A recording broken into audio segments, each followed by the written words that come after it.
Hello प्यारे साथियों, नमस्कार। स्वागत है आप सभी लोगों का अपना प्यारा सा परिवार मैट्रिक बोर्ड वाल्स में। तो मैं उम्मीद करता हूं कि आप सभी लोग मस्त होंगे, स्वस्थ होंगे और मन लगाकर अपनी कार्य को कर रहे होंगे, यानी बोर्ड परीक्षा की तैयारी आप कर रहे होंगे। तो आज मैं आप सभी लोगों के सामने प्रस्तुत करने वाला हूं हिंदी व्याकरण का क्रिया विशेषण के बारे में। इससे पहले मैं आपको क्रिया बता दिया था, संज्ञा सर्वनाम भी बता दिया था, विशेषण भी बता दिया था, और आज मैं आप सभी लोगों को क्रिया विशेषण के बारे में बताने वाला हूँ।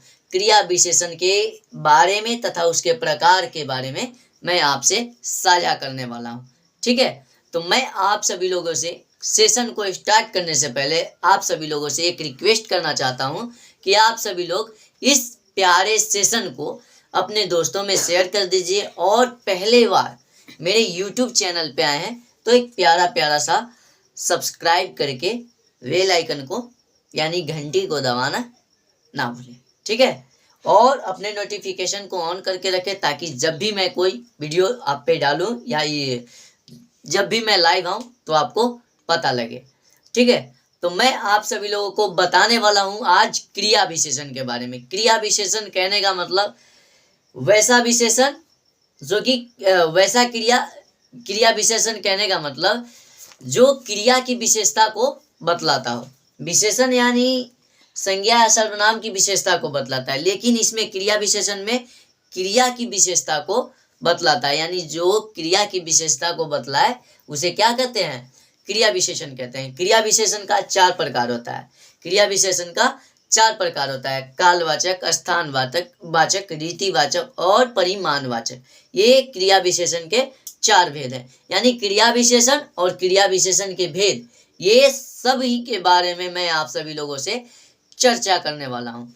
तो चलिए, सेशन को स्टार्ट करने से पहले आप सभी लोगों से एक प्यारा प्यारा सा रिक्वेस्ट है कि इस सेशन को आए हैं तो वीडियो फुल देखिएगा, और वीडियो को देखने के बाद आप कमेंट करके बताइएगा कि आपको यह सेशन कैसा लगा। तो स्टार्ट करते हैं क्रिया विशेषण। क्रिया विशेषण कहने का मतलब, क्रिया विशेषण का यदि हम संधि विच्छेद करें तो एक होगा क्रिया और दूसरा होगा विशेषण। क्रिया जोड़ विशेषण, क्रिया जोड़ विशेषण बराबर क्या होता है? क्रिया विशेषण होता है। ठीक है, तो इसको हम लिखेंगे कि जो क्रिया की या जो शब्द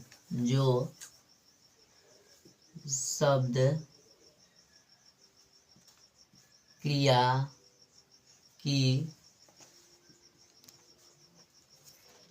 विशेषता, क्रिया की विशेषता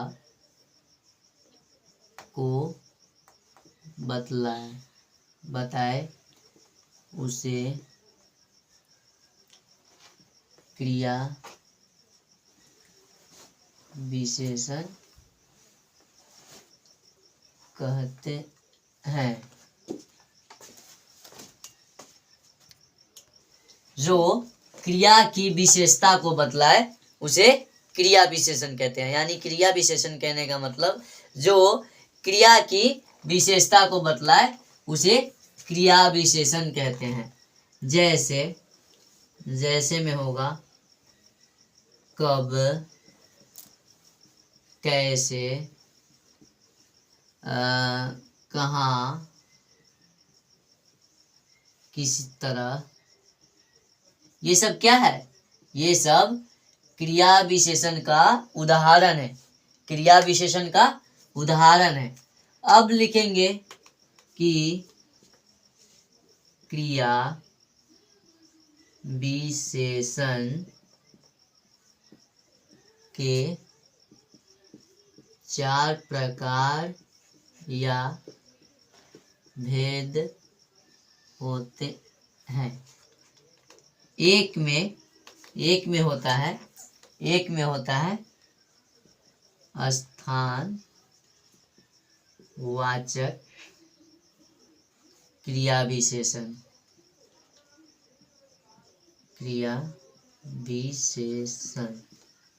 स्थानवाचक क्रिया विशेषण में क्या होता है?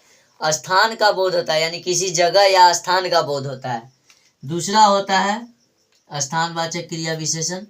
दूसरा होता है स्थानवाचक के बाद कालवाचक क्रिया विशेषण। कालवाचक क्रिया विशेषण। कालवाचक क्रिया विशेषण कहने का मतलब इसमें क्या होता है, काल या समय का बोध होता है। तो इसको हम लिखेंगे कि इसमें, यानी वैसा शब्द जो स्थान को बोध कराए, या लिखेंगे कि इसमें स्थान या जगह का बोध होता है। उदाहरण के तौर पे देखें तो जैसे में कैसे आएगा, जैसे में क्या क्या आएगा। जैसे में देखिए,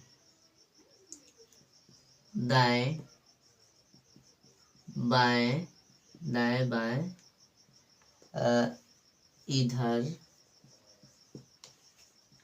उधर, ये सब क्या है, ये सब स्थानवाचक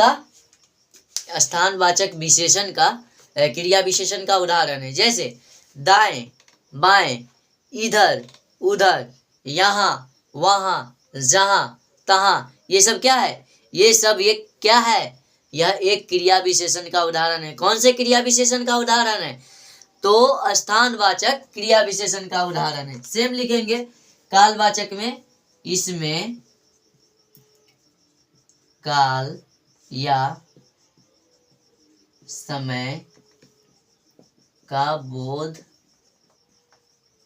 होता है। उदाहरण के तौर पे देखें तो कब, उदाहरण के तौर पे देखें तो होगा तुरंत, अभी, बार बार, बाद, प्रतिदिन। ये सब क्या है, ये सब कालवाचक क्रिया विशेषण का उदाहरण है। ये सब क्या है, कालवाचक क्रिया विशेषण का उदाहरण है। जैसे देखिए कि कालवाचक क्रिया विशेषण में मैं आपको बताया कि इसमें काल या समय का बोध होता है। तो कालवाचक क्रिया विशेषण कहने का मतलब इसमें क्या होता है, काल का उपयोग होता है, यानी समय का बोध होता है। तुरंत, कोई बोलता है कि तुरंत पानी लगाओ, पानी लाओ, तुरंत दूध पिलाओ, तो ये सब क्या होता है, ये काल का हुआ नहीं, यानी तुरंत, अभी, जस्ट करना है। कोई बोला अभी, यानी अभी मुझे खाना चाहिए, अभी मुझे सोना है, यानी ये सब क्या है, यह एक काल है, यानी समय है। बार बार, ये सब क्या है, बार बार, यानी किसी काम को रिपीटेड करना, यानी बार बार करना, यानी क्या हो गया, वो समय अंतराल में बार बार कर रहा है। बाद में, यानी इससे क्या बोध हुआ कि थोड़ी देर बाद हमको कुछ चीज का जरूरत है। प्रतिदिन, यानी एक निश्चित तौर पे हर रोज एक अंतराल में आ रहा है, तो ये भी क्या है, एक काल है। तो इसका उदाहरण यदि सेंटेंस में देखें तो कैसे होगा कि उधर उधर मत जाओ। इसमें क्वेश्चन के तौर पे पूछेगा कि उधर मत जाओ में कौन से क्रिया विशेषण का उपयोग है, तो आप बताइएगा उधर मत जाओ, यानी इसमें कौन सा होगा, स्थान, क्योंकि स्थान का उदाहरण ये है। जहाँ तहाँ, कब, जहाँ तहाँ, ये सब क्या है, स्थान का है। उसके बाद पूछेगा कि बार बार ये काम मत करो, यानी इसमें कौन सा है, तो ये कालवाचक है। आप रिवीजन कर लीजिए, क्रिया विशेषण कहने का मतलब क्रिया जोड़ विशेषण, यानी इसका संधि विच्छेद करने पे क्रिया और विशेषण, यानी जो शब्द क्रिया की विशेषता का बोध कराए उसे क्या कहेंगे, क्रिया विशेषण कहेंगे। और जैसे में कब, कैसे, कहाँ, जिस सब क्रिया विशेषण 4 प्रकार के होता है। इसमें स्थानवाचक क्रिया विशेषण और कालवाचक क्रिया विशेषण मैं आपको बता दिया। अब बताऊंगा आपको रीतिवाचक और परिमाणवाचक। कौन कौन, रीतिवाचक और परिमाणवाचक। रीतिवाचक में रीति या रिवाजों का बोध होता है, बट परिमाणवाचक में परिमाण का बोध होता है। परिमाण और परिणाम, ये दोनों में अलग अलग फर्क होता है। परिमाण कहने का मतलब क्वांटिटी यानी क्वालिटी का बोध होता है, लेकिन परिणाम कहने का मतलब किसी चीज का रिजल्ट, यानी क्या बोलता है उसको, सफलता है, यानी उसका प्रतिफल। तो पहला क्या हो जाएगा, तीसरा में क्या हो जाएगा, तीसरा में रीति वाचक क्रिया विशेषण। चौथा में क्या होगा, परिमाणवाचक क्रिया विशेषण। परिमाणवाचक क्रिया विशेषण। देखिए इसमें रीतिवाचक कहने मतलब इसमें क्या होता है, इसमें रीति या रिवाजों का बोध होता है। क्या होता है, रिवाजों का बोध होता है। समझ गए, रीतिवाचक क्रिया विशेषण में रीति या रिवाजों का बोध होता है। जैसे उदाहरण के तौर पे देखें, उदाहरण तो देखिए धीरे धीरे, उसके बाद क्या हो जाएगा, ऐसे वैसे गलत आदि, ये सब क्या है, एक रीतिवाचक है। रीतिवाचक धीरे धीरे, रीतिवाचक में ये आ जाएगा। इसका उदाहरण के तौर पे देखें, जैसे रघुकुल रीत सदा चली आई, प्राण जाए पर वचन न जाई। ये सब क्या है, इसमें देखिएगा तो उसमें क्या होगा, रीतिवाचक क्रिया विशेषण का उपयोग होगा। उसके बाद परिमाणवाचक में इसमें परिमाण का बोध होता है।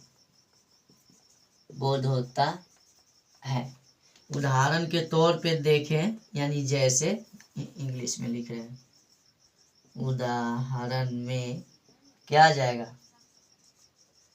अधिक, थोड़ा, कुछ, कम आदि।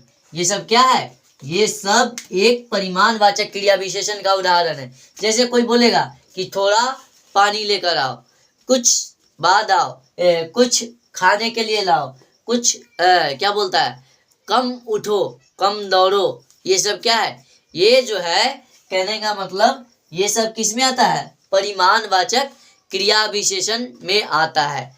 ठीक है, ये थी क्रिया विशेषण के बारे में। ठीक है, बताइएगा कि आप सभी लोगों को क्लास कैसा लगा। मिलते हैं किसी और वीडियो में, तब तक के बाय, टेक केयर।